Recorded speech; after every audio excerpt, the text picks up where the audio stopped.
अपने इंटरेस्ट को पहचानना और उसके हिसाब से सिलेक्शन करना, ये 2 पॉइंट बच्चों जिंदगी की दिशा बदल देती है। The direction of life gate changed by your decision, like your interest and your selection.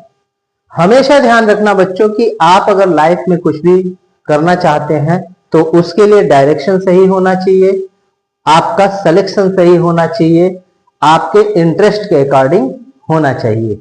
तो welcome to our channel Arohan Academy of Excellence. हम फिर से आ गए हैं आपके लिए नया वीडियो लेकर के, और इस वीडियो में हम कुछ आज अलग सीखेंगे। और अलग में क्या सीखेंगे? आज हम नए चैप्टर के लिए वीडियो प्रिपेयर करेंगे, ठीक है। और आज की वीडियो में हम उसका कॉन्सेप्ट भी सीखेंगे। लेकिन इससे पहले कि हम कुछ भी शुरू करें, आप अगर इस चैनल पे नए हैं या पुराने हैं तो पुराने वालों के लिए ये अपील है कि वो वीडियो को एंड तक देखें।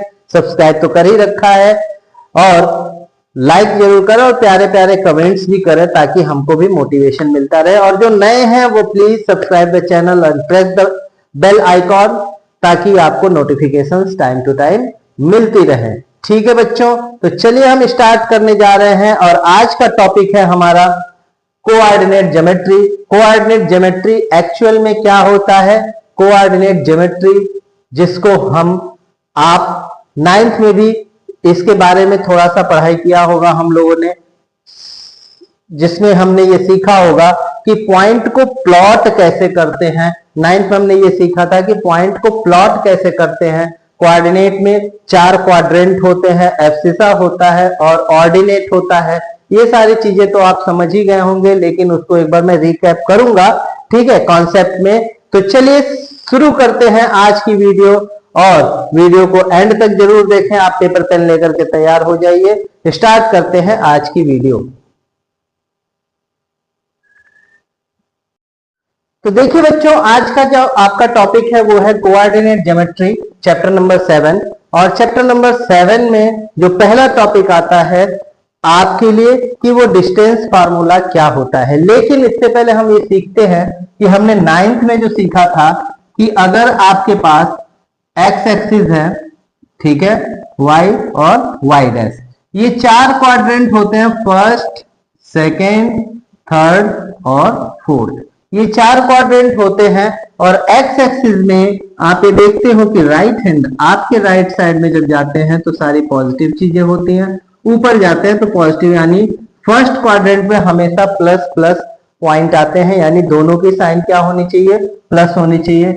सेकेंड क्वाड्रेंट में एक्स एक्सिस निगेटिव हो जाता है, देन माइनस और प्लस आना चाहिए। और थर्ड क्वाड्रेंट में दोनों निगेटिव, क्योंकि एक्स भी निगेटिव है और वाई भी निगेटिव है, तो दोनों माइनस और माइनस आता है। और फोर्थ में एक्स प्लस आता है और वाई माइनस आता है, क्योंकि वाई नीचे की तरफ का ही लेता है और एक्स ये लेते हैं। अच्छा, अब ये ध्यान रखिएगा कि बच्चों हमेशा जो है हम एक्स एक्सिस पे चली गई डिस्टेंस को पहले लिखते हैं और वाई के डिस्टेंस को बाद में लिखते हैं।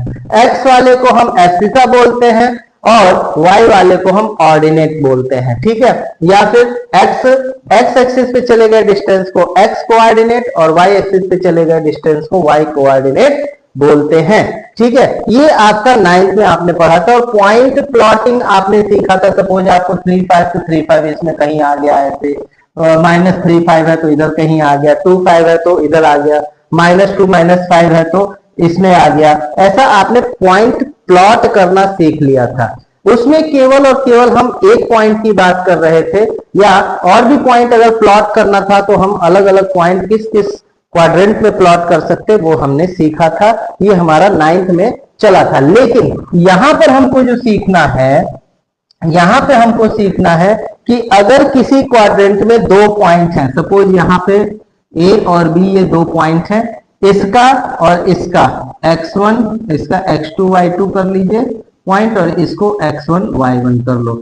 यानी यहां से यहां तक x1 डिस्टेंस चला गया और यहां से यहां तक y1 डिस्टेंस चला गया। यानी यहां पे g कर लीजिए, OG is equal to x1 distance है, OG x1 डिस्टेंस है ना।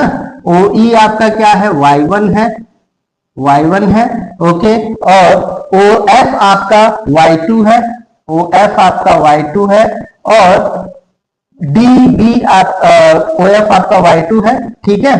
और EC आपका EC आपका x2 है। EC लिखिए चाहे OD लिखिए, OD भी लिख सकते हैं, ठीक है ना।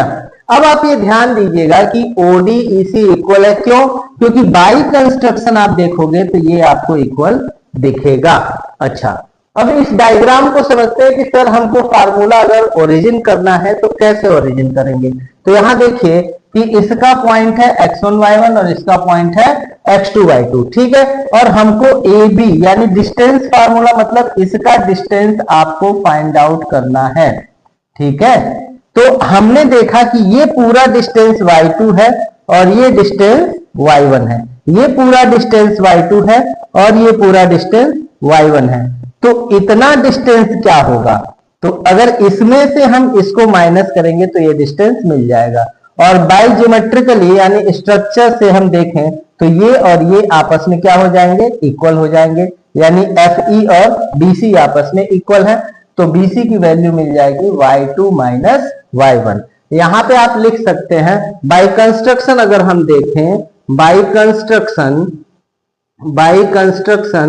आपका क्या होगा? बाय कंस्ट्रक्शन FE बराबर BC, FE बराबर BC, ओके, एंड EC बराबर FB। तो हमको EC नहीं लेना, हमको AC लेना है। AC बराबर GP होगा, AC बराबर GD होगा, ठीक है, AC बराबर GD होगा, ठीक है। तो यहां पर FE की वैल्यू हमने निकाल ली कितनी? y2 minus y1, y2 minus y1। और GD की वैल्यू क्या होगी? GD की वैल्यू हमने निकाल ली है, यहां पूरा x2 है और ये x1 है, x2 है और ये x1 है, x2 है और ये x1 है। तो x2 में से x1 को माइनस करेंगे तो ये वैल्यू मिल जाएगी, यानी ये वैल्यू मिल गई। तो आपका क्या हो जाएगा? x2 minus x1। अब बच्चों आपको ये डिस्टेंस निकालना है। तो आपने पढ़ा होगा कि एक चीज पाइथागोरस थ्योरम, ठीक है। पाइथागोरस थ्योरम क्या कहता है? यहां पे ये 90 डिग्री है, तो पाइथागोरस थ्योरम कहता है कि हाइपो का स्क्वायर जो होता है, तो हाइपो क्या है? AB है। हाइपो का स्क्वायर परपेंडी और बेस के स्क्वायर के सम के बराबर होता है, परपेंडी और बेस के स्क्वायर के सम के बराबर होता है। समझ में आई बात? तो चलिए देखते हैं। तो यहां लेते हैं in triangle ABC, in triangle ABC, तो क्या होगा? AB square is equal to AC square plus BC square, AC square plus BC square, ऐसा हम लिख सकते हैं। अब अपने पास क्या क्या वैल्यू है ध्यान दीजिएगा।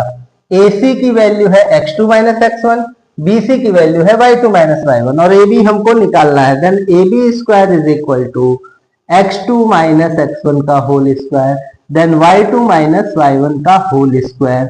अब AB इज इक्वल टू, अब AB बराबर आपका under root x2 minus x1 का whole square plus y2 minus y1 का होल स्क्वायर बनेगा और यही आपका डिस्टेंस फार्मूला होता है।